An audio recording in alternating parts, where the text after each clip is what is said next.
Guys, go through your last lecture notes.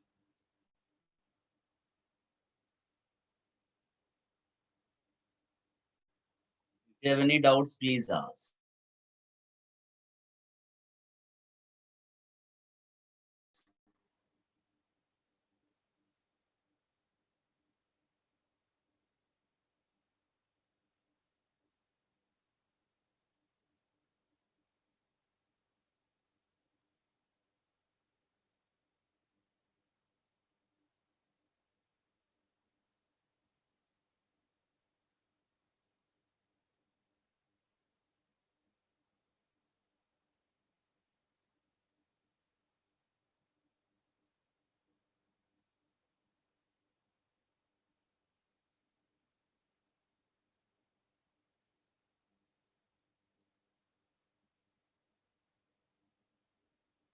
Guys, let me know the last part of the last lecture. क्या किया था हमने?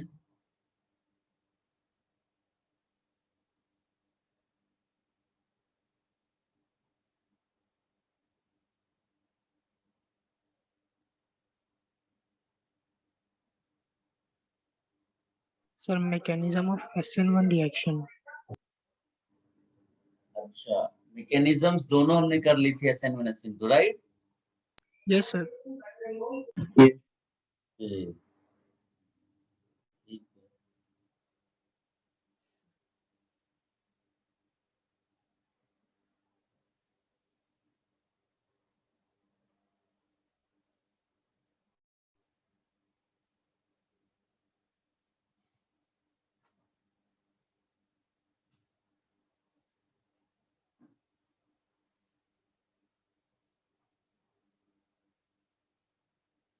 Guys, if you recall, हम लोगों ने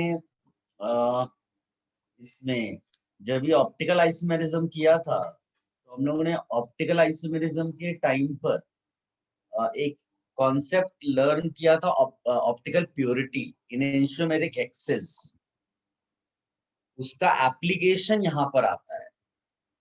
तो जेई एडवांस्ड में जो है, जब पेपर में क्वेश्चन डिफिकल्ट आएगा तो उसमें वो SN1 रिएक्शन को इनेंशियोमेरिक एक्सेस वाले कॉन्सेप्ट से लिंक करेंगे। तो यहाँ पर आप ऐड कर लेना अपने नोट्स में, इनेंशियोमेरिक एक्सेस बोलते हैं या फिर बोलते हैं ऑप्टिकल प्योरिटी। तो इसमें क्या होता है कि अगर कोई मिक्सचर है, और मिक्सचर रेसिमिक है, लेकिन वो पार्शियली रेसिमिक है, पार्शियली रेसिमिक है, तो उसमें होगा क्या कि उसका कुछ पार्ट ऐसा होगा जो ऑप्टिकल एक्टिविटी शो करता होगा। क्योंकि अगर कंप्लीट रेसिमिक होता तो ऑप्टिकल एक्टिविटी जीरो हो जाती। अगर आप पीपीएल पास करोगे तो फिर जीरो ऑप्टिकल रोटेशन आएगा। But if it is partially racemic, then some part is going to show optical activity, और उसी को कहते हैं इनेंशियोमेरिक एक्सेस। थोड़ा बहुत रिलेट कर पा रहे हो बेटा? Yes, sir. Yes, sir. Yes, sir. अब इसमें आप लोग बताते रहिएगा, क्योंकि अगर आपको डिफिकल्ट कुछ लगेगा ना तो फिर मैं वो पार्ट फिर स्किप कर दूंगा, क्योंकि उसमें टाइम वेस्ट करने से बेटर होगा कि मैं कुछ और कराऊंगा, क्वेश्चंस की प्रैक्टिस करा दूंगा। अगर आपको समझ में आएगा तो आप हाँ ना बोलते रहिएगा। अब इसमें अगर मैं आपको ये बोलूं कि एक लिखता हूँ डिटेल, आप आंसर बताना कि इन SN1 reaction if product is 50% optically pure, if product is 50% optically pure, इसका मतलब है कि इसमें जो है आपका परसेंटेज ऑफ एक्सेस इन्वर्जन और परसेंटेज ऑफ रेसेमाइजेशन, ये डेटा आप बताओ मुझे। क्योंकि SN1 रिएक्शन में इतना तो हम लोग जानते हैं ना कि इन्वर्जन डोमिनेट करता है। दो ही कॉन्फ़िगरेशंस होती हैं, एक इन्वर्जन से आएगी प्रोडक्ट में और एक रिटेंशन से आएगी। ये थोड़ा सा ज्यादा होता है, तो रिटेंशन जितना होगा उतना इन्वर्जन कैंसिल आउट हो जाएगा। जीरो ऑप्टिकल रोटेशन जो बच गया इन्वर्जन है, वही ऑप्टिकल प्योरिटी या फिर ऑप्टिकल एक्टिविटी शो करेगा। तो आप ये डेटा बताइए, फिर आप टोटल इन्वर्जन या ऐसा बोलेंगे टोटल बैक साइड अटैक और टोटल फ्रंट साइड अटैक। वो बताएगा मुझे इसका डिटेल। Any idea? मैंने हिंट दे दिया आपको प्रॉपर। Sir 75 anyone? 25 7 कैसे निकाला बेटा? सर 50% ज्यादा आ रहा है ना, इन्वर्जन ज्यादा। तो मैं इसका वैल्यू और इसका क्या लिखूं, पहले ये बताओ। एक्सेस इन्वर्जन 50% होगा। ये 50%, वेरी गुड। ये ये 25। रेसिमाइजेशन 25 होगा। और नो सर, रेसिमाइजेशन 25 लग रहा है। 25, तो बाकी फिर क्या होगा? सर वो क्योंकि 25 कैंसिल हो जाएगा ना। ऐसा नहीं होता बेटा, एक्सेस 50% है ना, तो जो बचा 50% है वो ऑप्टिकल रोटेशन कितना कर रहा होगा? जीरो। वही तो रेसिमिक मिक्सचर हुआ। यस सर, हाँ 50%। समझ में आया मैंने क्या बोला? यस सर, कि भाई समझा। एक्स्ट्रा 50% जो है, पूरे सोल्यूशन का 50% जो है वो एक्स्ट्रा ऑप्टिकल एक्टिविटी शो कर रहा है। तो जो बचा 50% है उसमें आधा आधा मिलकर के वो कैंसिल आउट कर रहे होंगे, तो टोटल जो 50% बच रहा है वो रेसिमिक कहलाएगा। अब इसमें बताइए क्या लिख दें?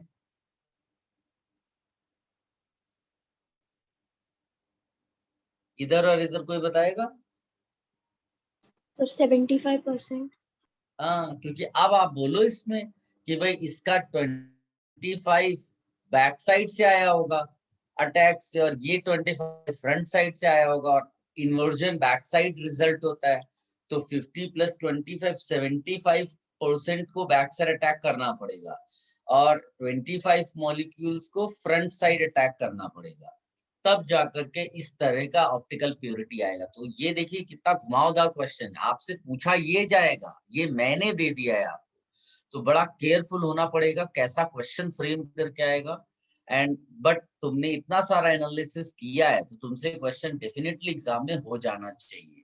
ठीक है, कॉपी कर लो बेटा इसको।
Hello, sir. Yes, बेटा Sir, can you explain this question once more? इसमें केवल मैंने इतने बताया बेटा कि हमने जो पहले ऑप्टिकल आइसोमेरिज्म में पढ़ा था ना एक कॉन्सेप्ट एंटियोमेरिक एक्सेस, तो उसमें यही रहता है कि जो डेक्स्ट्रो और लेबो रहता है उनमें कोई एक अमाउंट में ज्यादा रहता है, उसी को ऑप्टिकली प्योर वाला वर्ड यूज करते हैं और इनएंशियोमेरिक एक्सेस या तो बोल देते हैं। तो SN1 रिएक्शन में क्या होता है, पार्शियल रेसिमाइजेशन होता है। पार्शियल रेसिमाइजेशन का मतलब ये होगा कि उसमें कोई ना कोई एक पार्ट ज्यादा होगा, तो वही मैंने एक दे दिया 50%, तो जो ज्यादा वाला रहता है वो इन्वर्जन होता है, तो हम बोल देंगे कि 50% एक्सेस इन्वर्जन हो रहा है, तो बाकी 50% रेसिमिक मिक्सचर होगा। अब रेसिमिक में भी 25 रहता है, तो 25 जो है वो इन्वर्जन वाला होगा, 25 रिटेंशन वाला, जो एक दूसरे को कैंसिल कर रहे थे। अब अगर टोटल तुमसे इन्वर्जन पूछ लिया जाएगा तो वो कितना हो जाएगा, 75। और इन्वर्जन कैसे आता है, बैक साइड अटैक से आएगा, यानी SN1 ऐसा रिएक्शन होता है जिसमें बैक साइड अटैक भी होगा और फ्रंट साइड अटैक भी होगा। फ्रंट साइड अटैक बाकी 25% लीजिए। Okay, sir. Shall I remove this बेटा? Yes, sir. Yes sir. Yes, sir. चलो अच्छा, इसमें एक आप बताओ, अगर मान लीजिए कि मैंने आपको ये दे दिया कि इन SN1 reaction if front side attack is 30% और back side attack is 70%, then what will be optical purity of product? बताइए। 40. 40. सबको आ गया? देखो अब आप लोग सेकंड्स में आंसर दे पा रहे हो, बिकॉज आपने ठीक से इसको कॉन्सेप्चुअली पढ़ लिया। ठीक है, अब इसमें वो SN1 रिएक्शन भी यूज हो गई, इसमें वो फ्रंट साइड बैक साइड, अभी किसी को मालूम ही नहीं हो front side attack back side attack, इस कॉन्सेप्ट नहीं मालूम हो, भले ही उसको ऑप्टिकल प्योरिटी का आइडिया है, वो क्वेश्चन सॉल्व नहीं कर पाएगा। इसको आप लिख लो बेटा, ये सब एडवांस लेवल के क्वेश्चंस में आता है और यू कैन सी कि कितना आसानी से आंसर निकाला जा सकता है। इसीलिए मैं बार बार बोलता हूँ कि किसी भी चैप्टर में आप केमिस्ट्री में गिव अप मत करना, किसी भी चैप्टर में। हर चैप्टर में कुछ ऐसे होंगे जो डिफिकल्ट होंगे, जो तुम्हें ऐसा मन में आएगा कि आप उसको स्किप कर दो, समझ में नहीं आ रहा है, लेकिन ऐसा नहीं, उसमें बहुत सारा पार्ट होगा जो तुम्हें समझ में आएगा, अगर उसको ध्यान से तुम देखोगे। डिफिकल्ट वाला पार्ट भी तुम्हें समझ में आ सकता है। तो रिमूव कर दें अभी। Yes, sir. इसमें ये फॉर्मूला पुराना वाला वापस लिख लेना बेटा, वही ऑप्टिकल प्योरिटी वाला formula. What is that formula, जिसमें हम लोग लिखते हैं ऑब्जर्व्ड ऑप्टिकल रोटेशन डिवाइड किससे करते हैं, ऑप्टिकल रोटेशन पर 100%।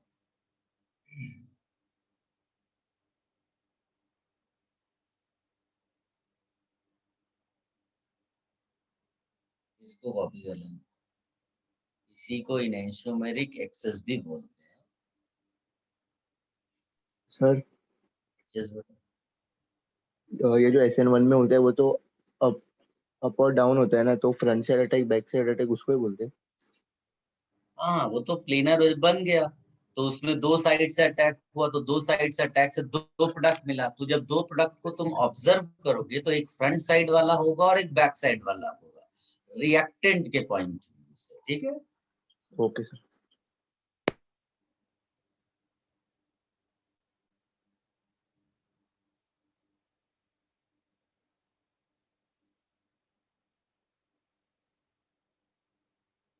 ऐसा भी मान लीजिए कई बार कोई वर्ड आपको समझ में नहीं आ रहा, बड़ा मतलब उसको लेके परेशान हो, तो मेरा ये कहना है कि उस वर्ड को याद कर लो, मतलब इतना ज्यादा टेंशन मत लो। उसको अगर याद करने से तुम्हारा मान लीजिए कि जैसे बच्चे ने पूछा फ्रंट साइड बैक साइड, उसको लेके टेंशन है, तो उसको उस पर्टिकुलर स्टेटमेंट को याद कर लो कि SN1 रिएक्शन में फ्रंट साइड बैक साइड दोनों होता है। ऑल्दो मैकेनिज्म में हो सकता है तुम्हें ना इतना समझ में आ रहा हो, तो कुछ चीजों को याद करके भी काम चलाना सीख लेना है अपने को। हाँ, ये नहीं कि उसको छोड़ देना है। Should I remove this? Sir वो Yes, Yes, sir. Sir Yes बेटा, वो डबल ई क्या है? कोई बताएगा डबल ई क्या है? enantiomeric excess.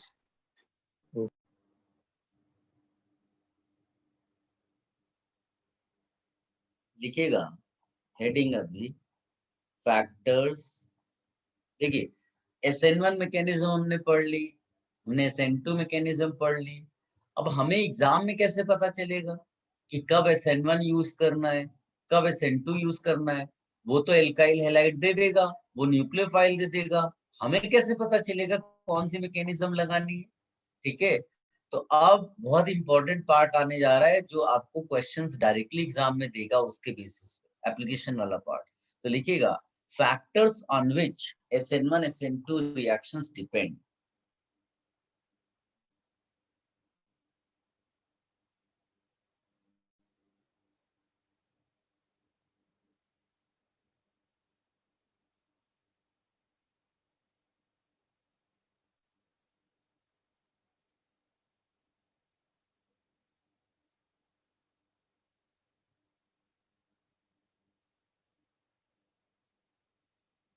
Factors on which SN1 SN2 reactions depend.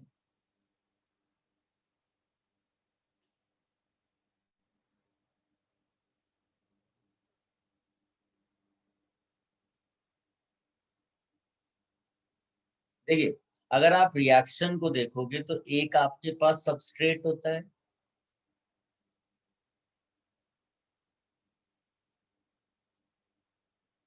एक आपके पास रिएजेंट होता है,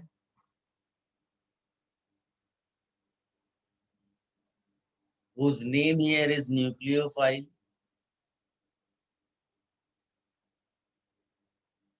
एक आपके पास सॉल्वेंट होता है यहाँ पर, फिर जाकर आपका प्रोडक्ट बनता है, ये आपका मेन प्रोडक्ट है। और इसके अलावा जो बच गया वो कौन है? ये जो लीविंग ग्रुप है। यानी कि प्रोडक्ट फॉर्मेशन में 4 चीजें हैं जो रोल प्ले करेंगी। एक ये सबस्ट्रेट, एक ये रिएजेंट, एक ये सॉल्वेंट और एक ये लीविंग ग्रुप। क्या मेरी बात समझ में आई? भाई फैक्टर्स कौन होता है? जो उसके सराउंडिंग में हो, वही तो इन्फ्लुएंस डालेगा ना, जो उसके सराउंडिंग में होगा। तो इस पूरे सिस्टम में प्रोडक्ट के सराउंडिंग में क्या क्या चीजें हैं? सबस्ट्रेट है, न्यूक्लियोफाइल है, सॉल्वेंट है, लिविंग ग्रुप है। तो आपको जब रिकॉल भी करना हो एग्जाम हॉल में या कभी रिवीजन के टाइम पर, तो स्टाइल यही होनी चाहिए। तो हम क्या क्या फैक्टर्स लिखेंगे? नंबर 1, अब सबस्ट्रेट के बारे में क्या होगा? तो सबस्ट्रेट का स्ट्रक्चर, तो हम लिखेंगे स्ट्रक्चर ऑफ सबस्ट्रेट।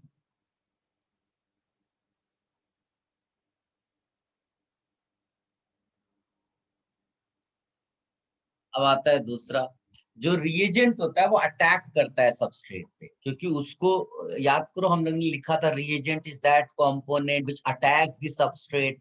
तो अटैक करने के लिए उसके पास पावर होनी चाहिए, स्ट्रेंथ होनी चाहिए, कंसंट्रेशन होनी चाहिए। तो हमारा दूसरा जो फैक्टर आएगा उसको हम ऐसे लिखेंगे, concentration of nucleophile. Concentration and strength भी लिख दो। आई होप आप समझ पा रहे होगे जो मैं बोल रहा हूँ। फिर सॉल्वेंट फैक्टर रोल प्ले करेगा, है ना। हमने लिखा था पोलर प्रोटेक, पोलर एप्रोटेक, याद करो उसको, और यहाँ पर करेंगे हम लोग।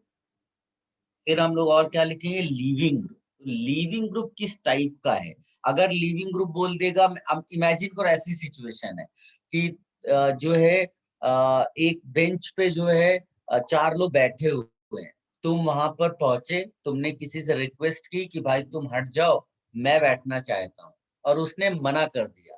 ठीक, और वो ज्यादा पावरफुल निकल गया, तो क्या तुम उसको रिप्लेस कर पाओगे? तो आंसर है नहीं। तो ये जो लीविंग ग्रुप है ना, इसका नेचर भी बड़ा इंपॉर्टेंट है। अगर इसने मना कर दिया, मना इन द सेंस उसके पास ज्यादा पावर नहीं लीव करने को तैयार है, तो ये न्यूक्लियोफिलिक सब्स्टिट्यूशन रिएक्शन नहीं होगी। तो वो सब जानना बहुत जरूरी है, कौन कौन से ग्रुप्स हैं जो लीव नहीं करते हैं। ठीक है, वो करेंगे हम लोग। तो यहाँ पर लास्ट फैक्टर क्या लिखेंगे?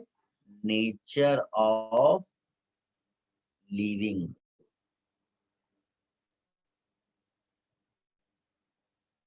ठीक है, कॉपी कर लो बेटा इसको।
Done, sir.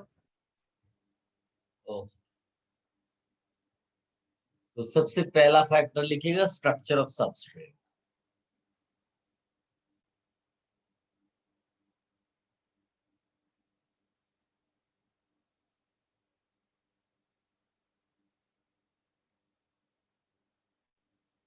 तो हम लोग यहाँ पर क्या करेंगे, स्ट्रक्चर्स 3-4 बना लेंगे। देखिए, कहने को बहुत सारे जनरल वे हैं, लेकिन हमको मेनली एल्काइल हैलाइड के लिए पढ़ना होता है ना। तो हम लोग क्या क्या ले लेंगे? एक ले लेते हैं methyl chloride, this is one substrate. फिर अगर मान लीजिए मिथाइल के बदले इथाइल होता रिएक्शन में, तो क्या हो जाता? इथाइल के बदले अगर होता आइसोप्रोपाइल इसको बोलते हैं। ठीक है, इसी तरह से हम लोग बोलते हैं टर्शरी ब्यूटाइल। ये तो अगर वैसे भी लिखना चाहोगे तो ये मिथाइल है सबस्ट्रेट के मामले में। ठीक, इसको बोलेंगे प्राइमरी सबस्ट्रेट। जनरल मैनर में इथाइल के बदले क्या लिखना बेटर है? Primary substrate. इसको क्या बोल देंगे हम लोग? Secondary substrate. इसको क्या बोल देंगे? Tertiary substrate. ठीक है, अब ये है, अब इसमें हमको डिसाइड करना है कि कब किसके लिए SN1 होगा और किसके लिए SN2 होगा। बाकी सारी चीजें हम सेम ले लेते हैं, केवल स्ट्रक्चर आपके लिए डिफरेंस कर रहे हैं। तो कब SN1 होगा, कब SN2 होगा, that we have to identify. अब सबसे पहली चीज ये है कि अगर मैं SN1 रिएक्शन को पहले चूज करूं, तो बताइए SN1 रिएक्शन में क्या कोई इंटरमीडिएट बनता है? Yes sir. Yes, sir. Yes sir. Carbocation है ना। तो उसको हाईलाइट कर लो पहले यहाँ कि इंटरमीडिएट क्या है? कार्बोकेटायन। कार्बोकेटायन। तो एक बड़ा स्टेटमेंट अच्छा है जो आपको याद रखना है, वो क्या है कि मोस्टली हम लोग एक स्टेटमेंट लिखते हैं जिसमें लिखते हैं कि मोस्टली मोर स्टेबल इंटरमीडिएट। अब किसी में इंटरमीडिएट बन ही नहीं रहा, थोड़ी ना ये स्टेटमेंट यूज करेंगे, लेकिन जहां भी इंटरमीडिएट बनेगा वहां ये स्टेटमेंट यूज हो जाएगा। More stable intermediate implies more rate of reaction ठीक है, देखो बड़ी सिंपल सी बात है। मान लीजिए कि ये कोई ऐसा स्टार्टिंग का कंपाउंड है, उसने R प्लस दे दिया, ठीक है। अब ये जो R प्लस है ना, यही तो फाइनल प्रोडक्ट में बनेगा, कन्वर्ट होगा। अगर स्टार्टिंग में R प्लस ही नहीं बन पा रहा है तो फिर प्रोडक्ट कैसे बनेगा? तो ये मत समझ लेना कि अगर इंटरमीडिएट स्टेबल हो गया तो प्रोडक्ट क्यों बनाएगा, ऐसी बात नहीं है।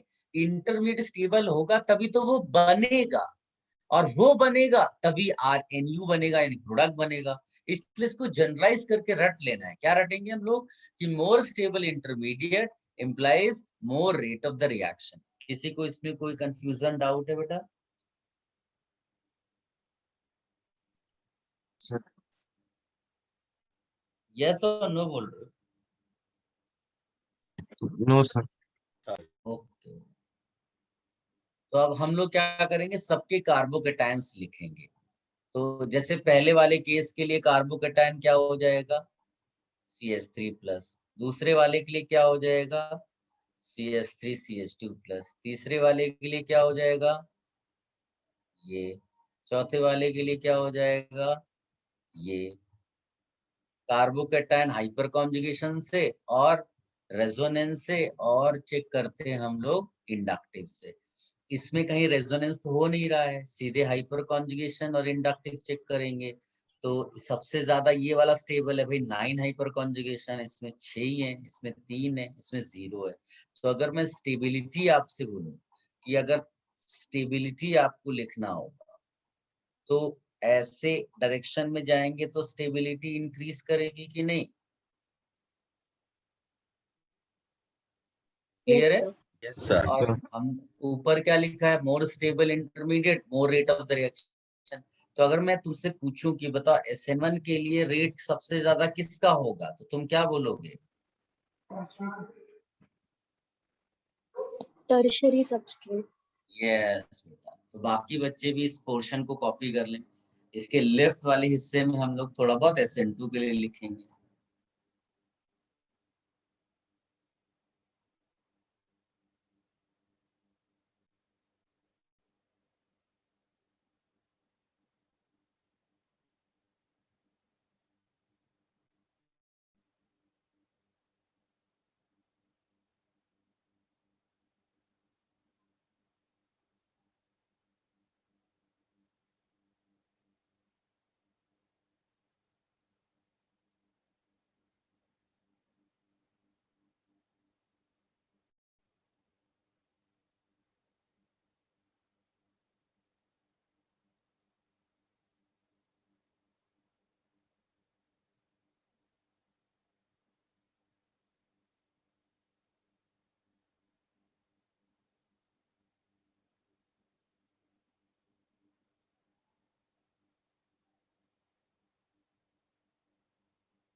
Hence, हो गया? सबने कॉपी कर लिया बेटा?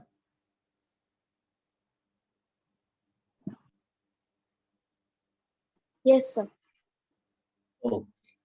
अब आप SN2 के लिए देखो यहाँ पर, SN2 के लिए, SN2 में एक दो चीजें एक्चुअली बड़ी इंपॉर्टेंट है। एक तो इसमें एक ही स्टेप की रिएक्शन है ना? और ऐसी सिचुएशन में क्या होगा कि जो ट्रांजिशन स्टेट है ना, ट्रांजिशन स्टेट जितना नीचे आएगा, ट्रांजिशन स्टेट जितना भी नीचे आएगा, उतना उसका रेट ज्यादा हो जाएगा, because more molecules of reactants will be able to cross energy barrier.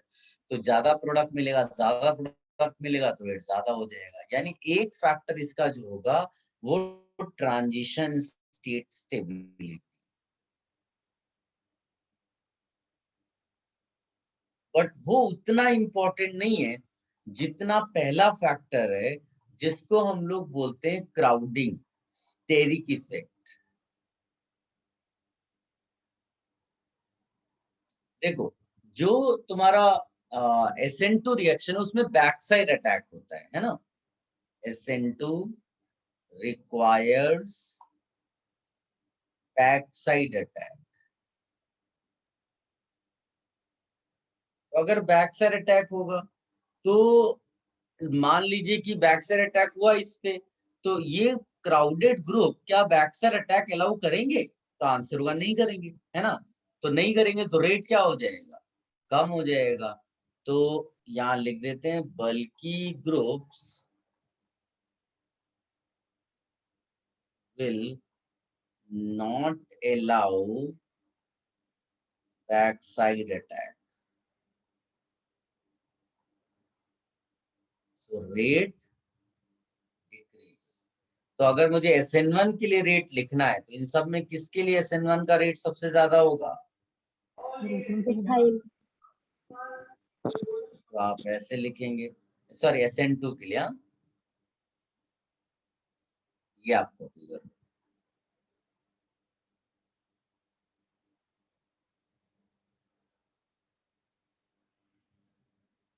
sir, yes बेटा। बल्कि ग्रुप अलाउ क्यों नहीं करेंगे बैक साइड अटैक?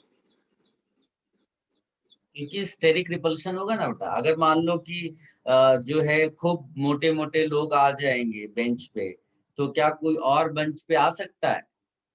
उनका खुद का क्राउड जो है वो वहां पर जो है परेशान कर रहा है एक दूसरे को, तो कोई दूसरे ग्रुप को कैसे अलाउ करेंगे आसपास भटकने में? जब तक अटैक नहीं हुआ तो सस्पेंशन नहीं होगा।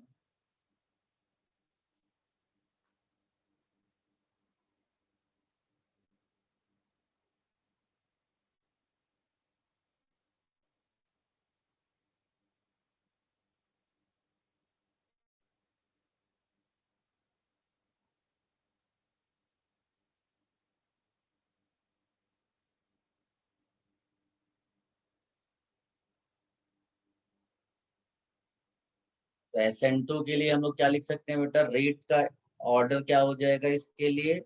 मिथाइल सबस्ट्रेट अगर है तो greater than primary substrate, greater than secondary substrate, greater than tertiary substrate। Clear है बेटा? अब सबस्ट्रेट आप ऐसे लिखोगे, methyl alkyl, methyl halide, primary halide, secondary halide. अब सबस्ट्रेट हैलाइड है तो हैलाइड लिख देंगे, ऐसा हो जाएगा। इसमें क्या लिखेंगे रेट के लिए? Order tertiary substrate greater than secondary substrate greater than primary substrate greater than methyl।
Copy कर लिया तुमने बेटा?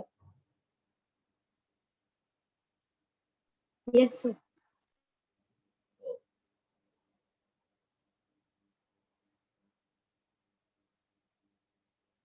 अब यहाँ पर एक हेडिंग डालिएगा, हेडिंग लिख लेना, फिर एक 2-3 क्वेश्चंस दूंगा, फिर हेडिंग पे ध्यान मत देना, अपना प्रोडक्ट लिखना।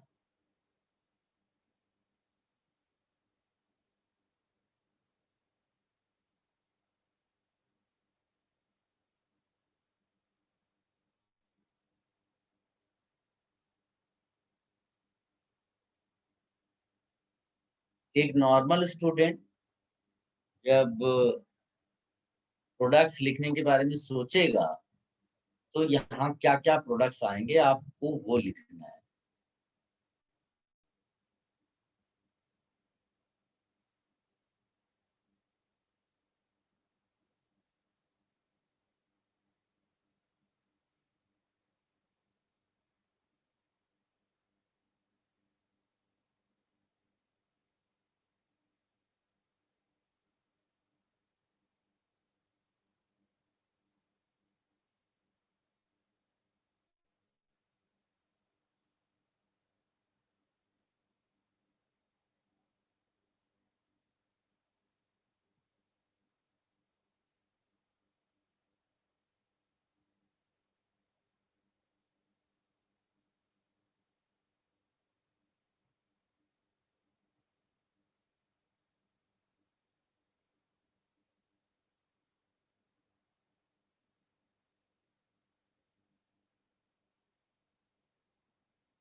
चलो फटाफट सब लोग प्रोडक्ट लिखो, और हो सके तो व्हाट्सएप करो ग्रुप में। हाँ, पर्सनल नहीं करना है।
वेरी गुड बेटा। बाकी लोग भी भेजेंगे तो अच्छा होगा बेटा। Very good.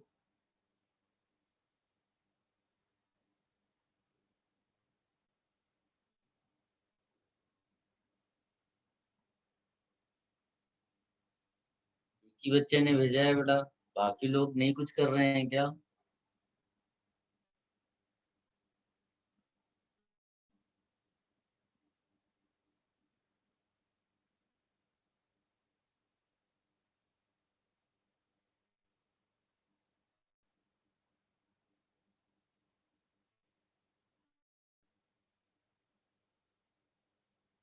देखो एक हिंट आपको दे देते हैं, इतना भी आसान क्वेश्चन आप नहीं कर पाओगे तो कैसे चलेगा।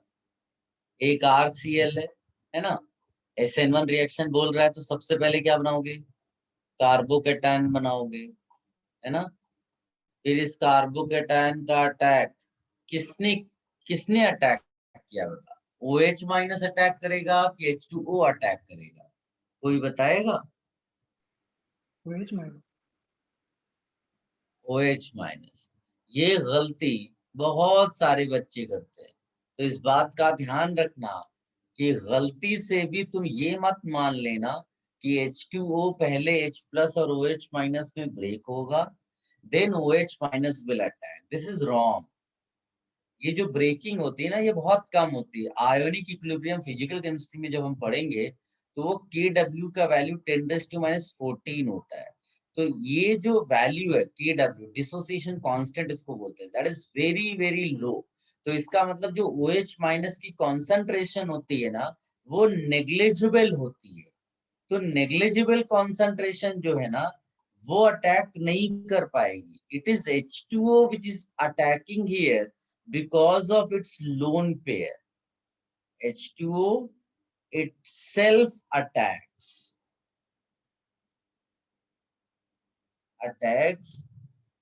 due to lone pair of oxygen।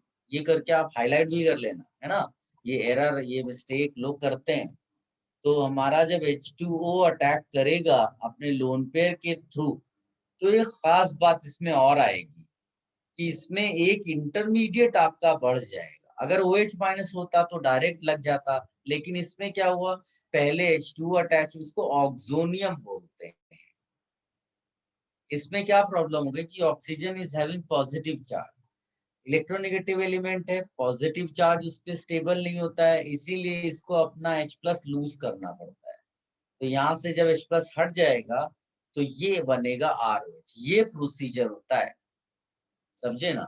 तो ये प्रोसीजर आपको माइंड में रखना है। ऑल्दो हम लोग प्रोडक्ट डायरेक्ट लिख देंगे, सीधे सीधे OH लगा देंगे, लेकिन वो OH माइनस के अटैक से नहीं आया। That OH comes because of the attack of H2O itself. ठीक, पहले इतना हाईलाइट कर लो कहीं पर।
ध्यान, सबने कॉपी कर लिया?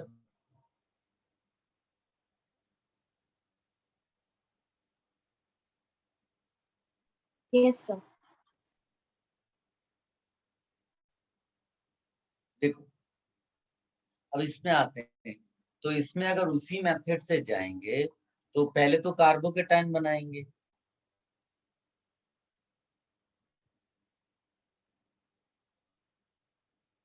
Cl हटा देंगे और वहां पर प्लस लगा देंगे। तो what is your expected product?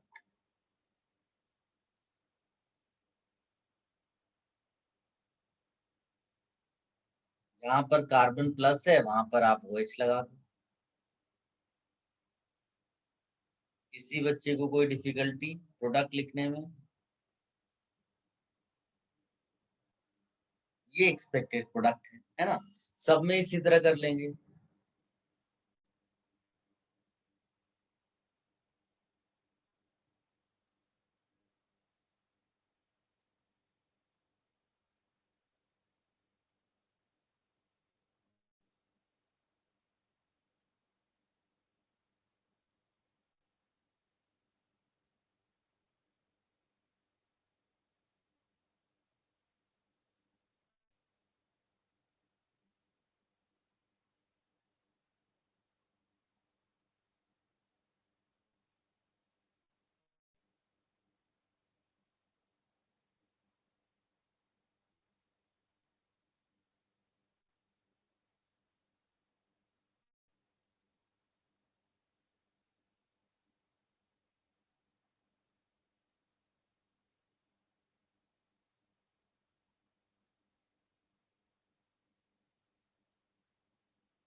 Guys पहले इतना कॉपी कर लो, लेट मी नो अगर कॉपी हो जाता है तो।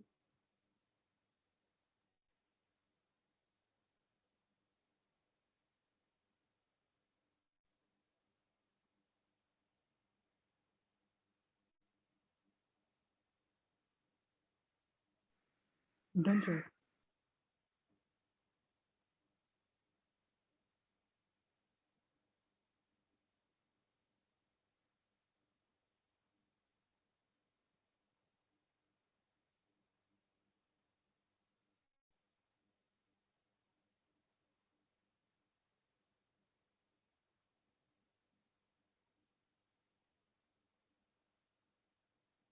Done, sir.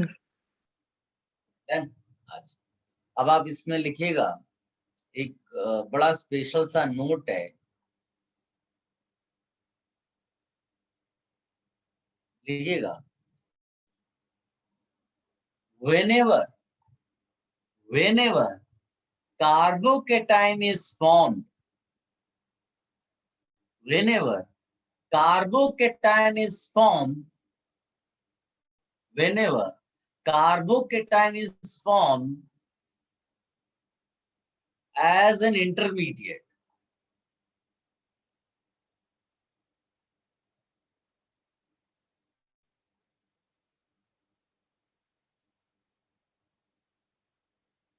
as an intermediate, it undergoes rearrangement. It undergoes rearrangement. It undergoes rearrangement to gain stability. It undergoes rearrangement to gain stability.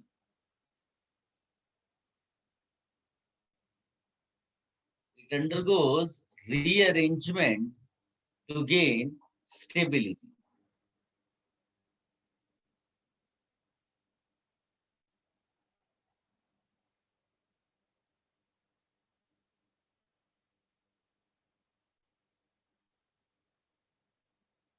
It undergoes rearrangement to gain stability.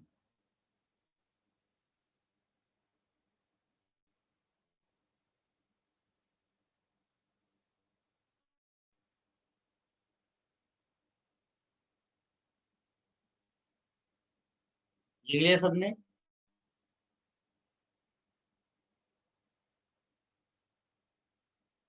Yes, sir.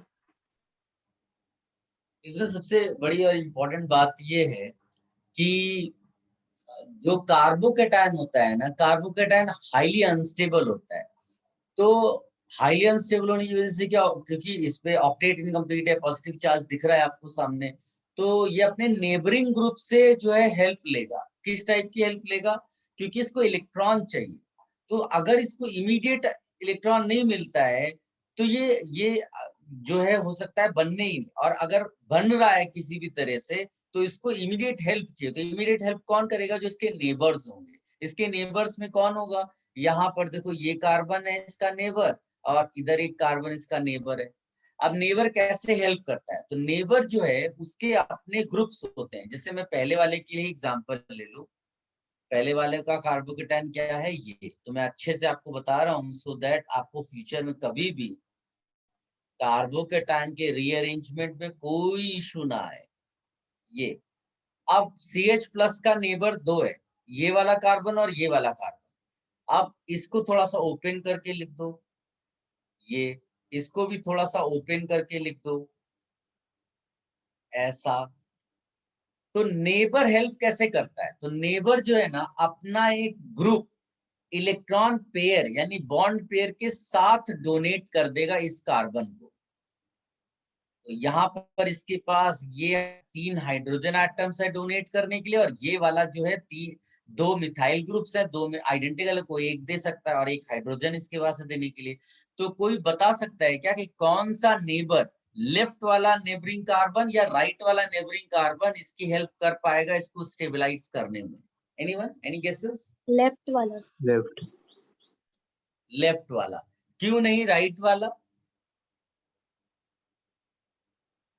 Sir sir वो left bond पे वाले के easily break पास होता है। Methyl group है तो hyper conjugation से stabilise हो जाएगा कार्बन। Very good. और दूसरा बच्चा कौन बोल रहा था बेटा? सर वो इजीली बॉन्ड पे ब्रेक हो जाएगा क्योंकि जैसे ब्रेक होगा वैसे स्टेबल हो जाएगा। वेरी गुड, तुम लोगों ने बहुत अच्छे से सोचा।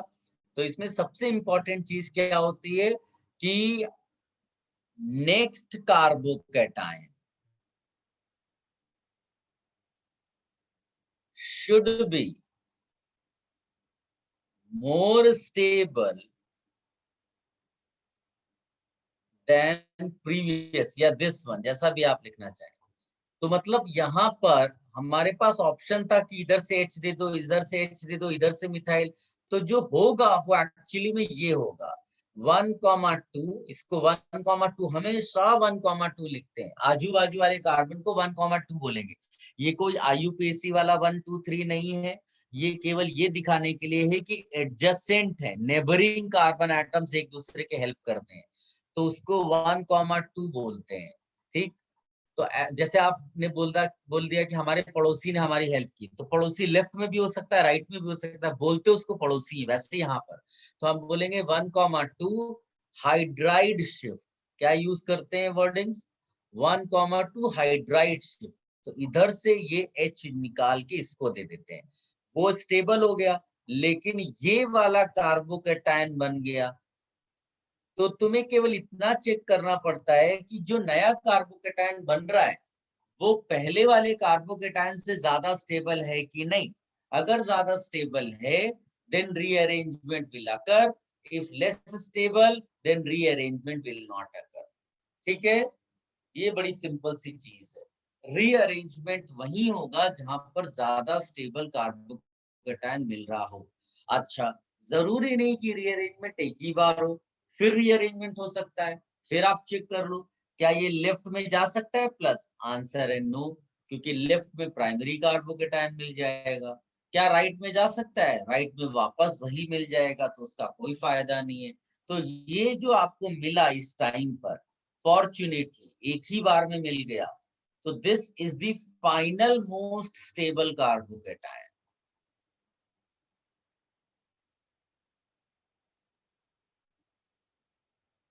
और जो फाइनल कार्बोकेटायन होगा वही अटैक करवाने के बाद मेजर प्रोडक्ट देगा। इट इज लाइक दिस, इसको हम बोलेंगे मेजर प्रोडक्ट। इसका ये मतलब नहीं कि ऊपर वाला कार्बोकेटायन आंसर नहीं देगा, वो भी देगा, बट उनको हम क्या बोलेंगे, माइनर प्रोडक्ट। तो ये हमारे लिए क्या हो गया, माइनर प्रोडक्ट। और मेजर यहाँ क्या निकला, ये, तो इसको यहाँ ऐसे लिख दो, ये आपके लिए मेजर प्रोडक्ट हो गया। तो मेजर प्रोडक्ट निकालने के लिए तुम्हें रीअरेंजमेंट लिखना ही पड़ेगा। इसको कॉपी कर लो बेटा सब लोग, it's a very very special point.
Done बेटा। Yes sir. हाँ, तो फिर आप जो है कॉन्सेप्ट लर्न कर लिया, तो जो बाकी हैं उनके प्रोडक्ट्स जरा एक बार फिर से लिख करके अपने ग्रुप में डालिए, जरा केमिस्ट्री ग्रुप में, परहैप्स इस बार ज्यादा बच्चे डालें।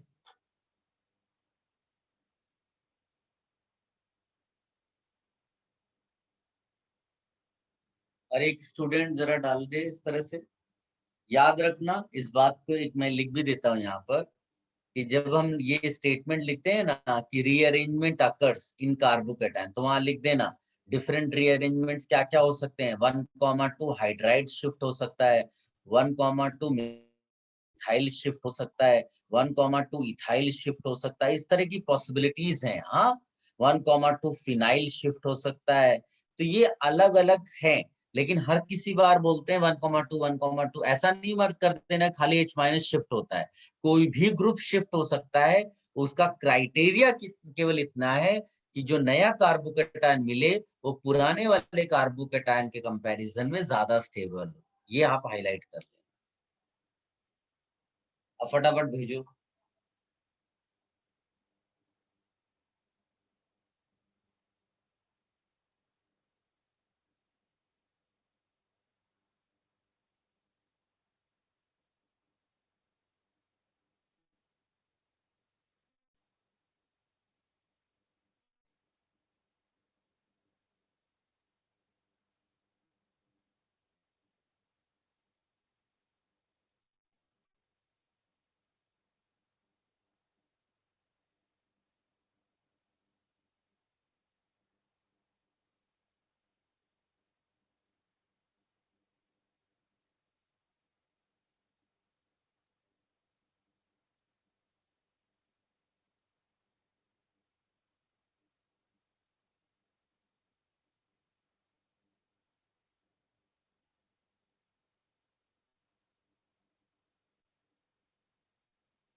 मेरा भेजिए आंसर। किसी बच्चे को नहीं आ रहा है क्या कुछ भी?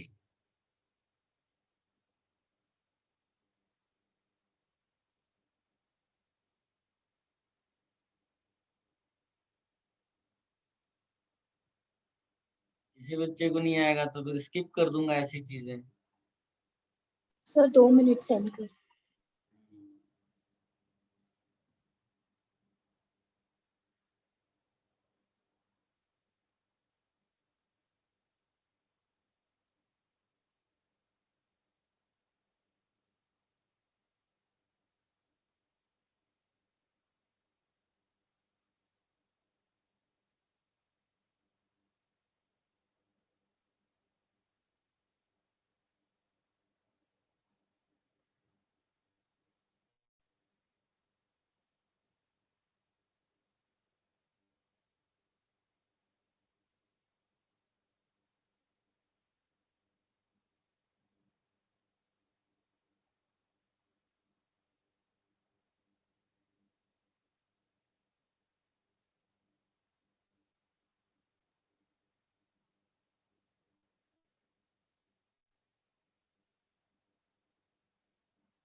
Very good.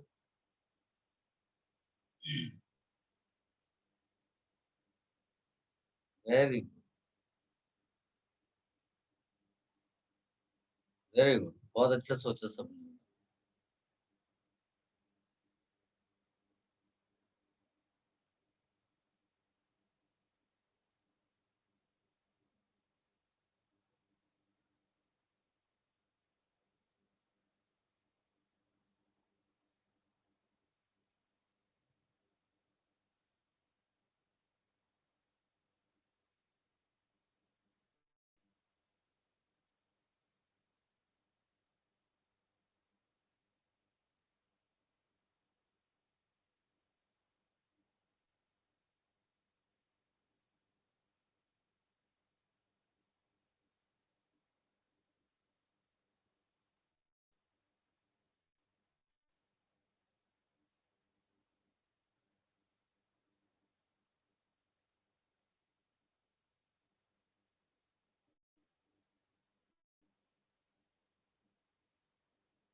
और लोग आंसर भेजो बेटा।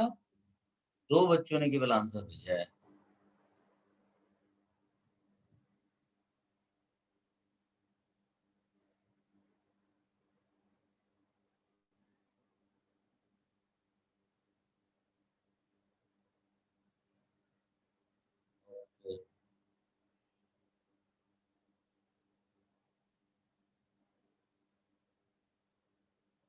Very good. मान लीजिए कि आप सारे नहीं कर पा रहे हैं, जो आप कर पा रहे हैं वो आंसर भेजो आप। Very good.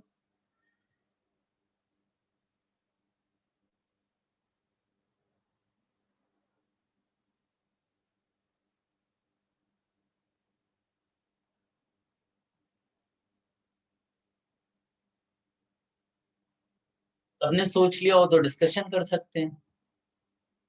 Yes sir. अच्छा, सब बच्चे सबसे पहले तो ये चीज लिख लें कि जो यहाँ पर हमने अनएक्सपेक्टेड वर्ड लिखा है ना, तो वहां यहाँ पर लिखेंगे ड्यू टू। क्या रीजन है बताइए अनएक्सपेक्टेड मिलने का? Rearrangement of carbocation. यस, बस यही आपको याद रखना है। इससे क्या होगा कि कल को हम कोई और भी मैकेनिज्म पढ़ेंगे और बाई चांस उसमें भी इंटरमीडिएट कार्बोकेटायन निकला तो उसमें भी हम रीअरेंजमेंट करेंगे। लेकिन रीअरेंजमेंट करना कहां पर है? कार्बोकेटायंस में, ड्यू टू रीअरेंजमेंट ऑफ कार्बोकेटायंस। ठीक है, ये सब बच्चे लिख लेंगे कि अनएक्सपेक्टेड प्रोडक्ट्स का रीजन क्या है, due to rearrangement of carbocation. सब मैं आपको सारे आंसर इसी तरह से पहले के जैसे लिखकर दिखाता हूँ।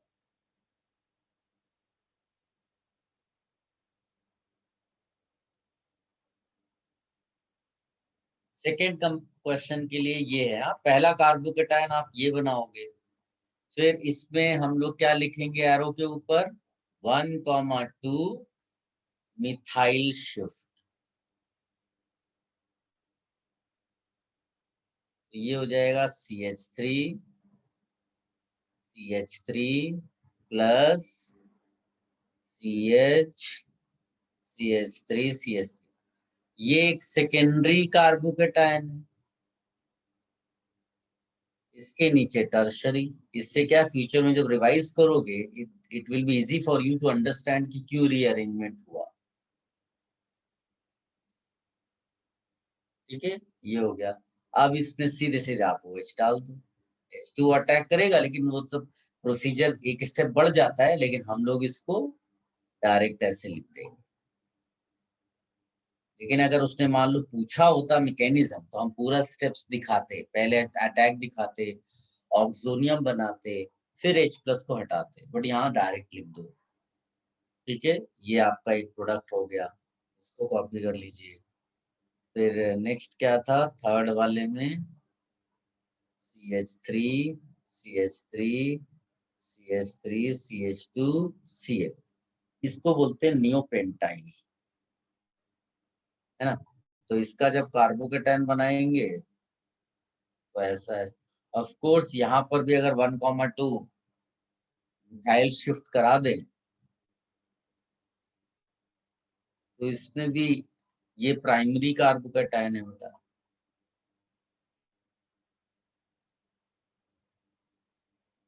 One comma two methyl shift लिख दो,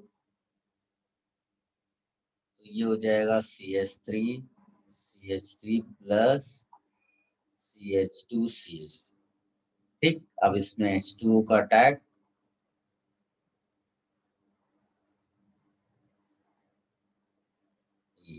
कॉपी कर लो इसको पहले।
डन।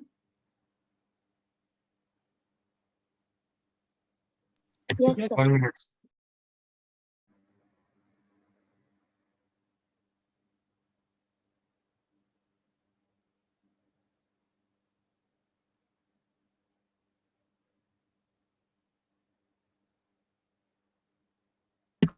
Done, sir.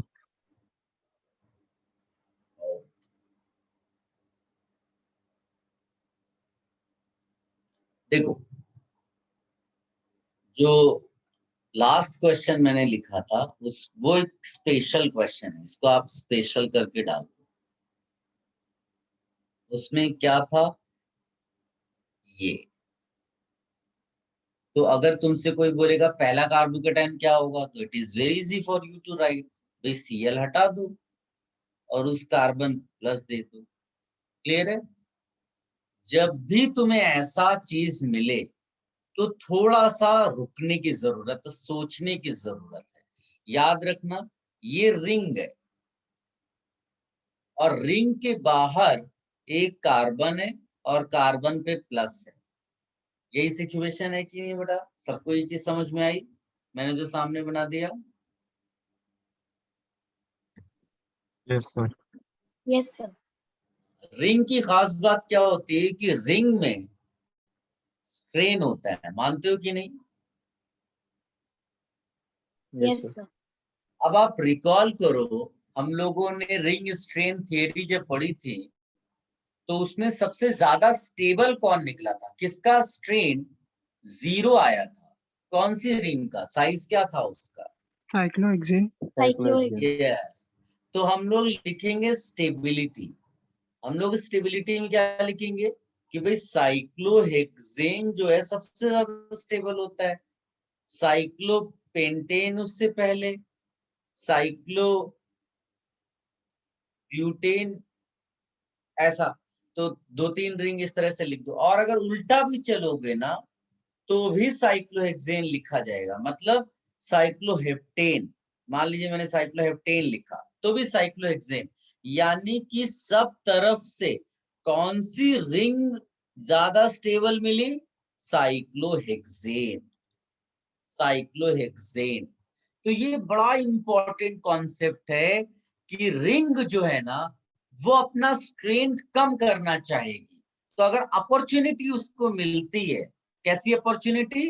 अपॉर्चुनिटी उसको मिलती है कि अगर 5 मेंबर रिंग है और वो किसी तरह से 6 मेंबर बन जाए तो वो बनेगा कि नहीं बनेगा बेटा? Yes sir. यस। बनेगा, बिल्कुल सही।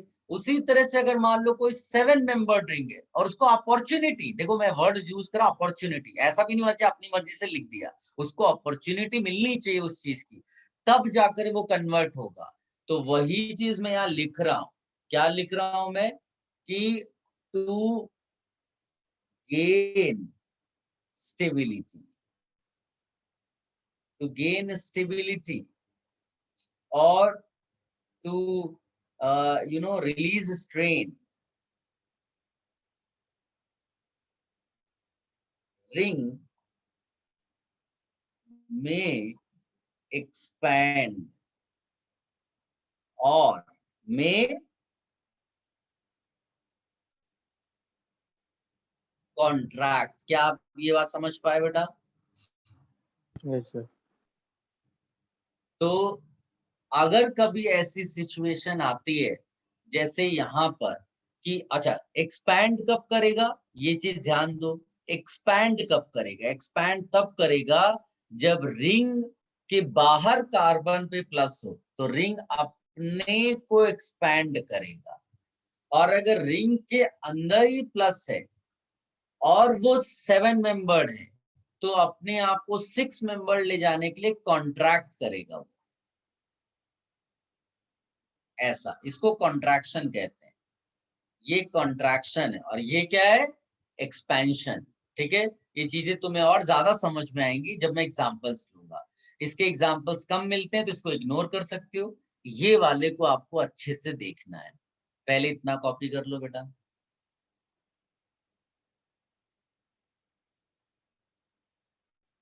इसको भी रीअरेंजमेंट ही बोलते हैं, बट ये किस टाइप का रीअरेंजमेंट है? ये रिंग एक्सपेंशन वाला रीअरेंजमेंट है। इसको ज्यादा हाईलाइट करना क्योंकि यही एग्जाम में आने के चांसेस है। Ring expansion.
कॉपी कर लिया?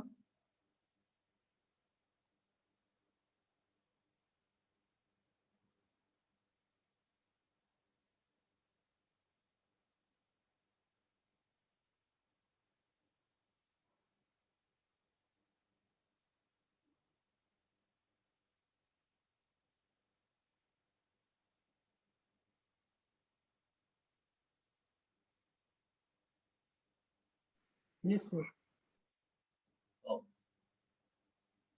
अब इसमें आप देखो कि जो हमारा कंपाउंड था उसका पहला कार्बोकैटायन क्या बनेगा, ये। तो अब इसमें ध्यान से देखो, रिंग दिख रही है, रिंग के बाहर प्लस दिख रहा है कार्बन पे, यानी रिंग एक्सपैंड करेगी। ये अपना हाइड्रोजन नहीं भेजेगा, ये अपना ये बॉन्ड भेजेगा। तो ध्यान से देखो, ये डिजाइन कभी चेंज मत करना, आंसर कभी गलत नहीं होगा। ये डिजाइन ऐसे ही रखी, डिजाइन ऐसी रखी, डिजाइन ऐसी रखी, डिजाइन ऐसी रखी, और ये कार्बन अपने सॉरी ये वाला ये बॉन्ड जो है ना किसको देगा, इसको ऐसा लगा दो, बस काम हो गया तुम्हारा। प्लस किस पे आ जाएगा, लॉस पे, ये है ना, क्योंकि यही तो बॉन्ड तोड़ा, इधर से नहीं हटाया, इधर से हटा करके इसको दिया ना, तो ये बन गया। अब इसको सुंदर बना लो, 1 2 3 4 5 6 मेंबर रिंग कैसी दिखती है, ऐसी। यहाँ प्लस है और बगल वाले कार्बन पे CH3 लगा है। हाँ, इसके बाद नॉर्मल रीअरेंजमेंट भी होते हैं। अभी ये सेकेंडरी कार्बोकैटायन बना रिंग एक्सपेंशन के बाद, क्या इसको टर्शरी बनाया जा सकता है? तो आप बोलोगे हाँ, रिंग एक्सपेंशन के बाद भी इसको टर्शरी बना सकते हैं, एक हाइड्राइड शिफ्ट करके। तो फिर फाइनली प्लस यहाँ आ जाएगा, इसको बोलेंगे 1,2 हाइड्राइड शिफ्ट, और फिर इसके बाद फाइनल प्रोडक्ट बना दो, H2O आएगा, अटैक कर देगा और OH लग जाएगा। क्लियर है बेटा? If you have any confusion, you ask here, huh?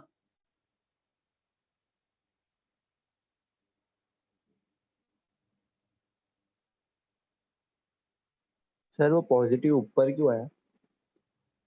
क्योंकि हम पॉजिटिव ऊपर नीचे की बात नहीं, कहीं भी रख दो ना, वो तो 6 मेंबर रिंग है। एक कार्बन है जिसके साथ मिथाइल है, और उस कार्बन के बगल वाले कार्बन पे प्लस है। Okay sir.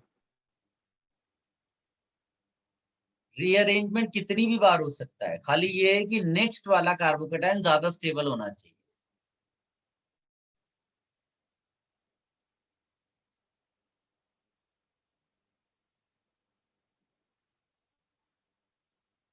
इसमें जरूर पूछ लेना अगर कोई कंफ्यूजन, कोई डाउट हो, है ना।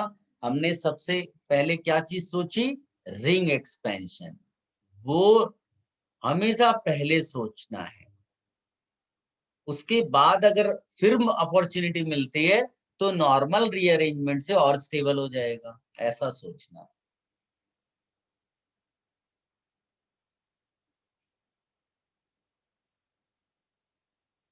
Guys, next lecture also will continue this, जो फैक्टर्स वाला पार्ट है, ठीक है। हमने स्ट्रक्चर वाला तो खत्म कर लिया, उसमें थोड़ा बहुत और पढ़ना है। उसके बाद हम लोग फिर नेक्स्ट फैक्टर पे मूव करेंगे, ठीक है।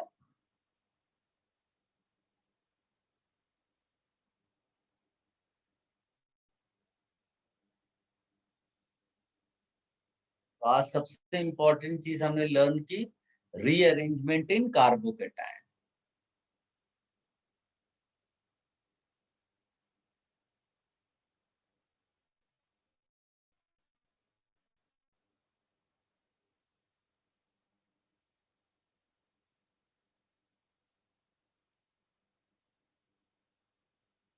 Those who have copied the can leave.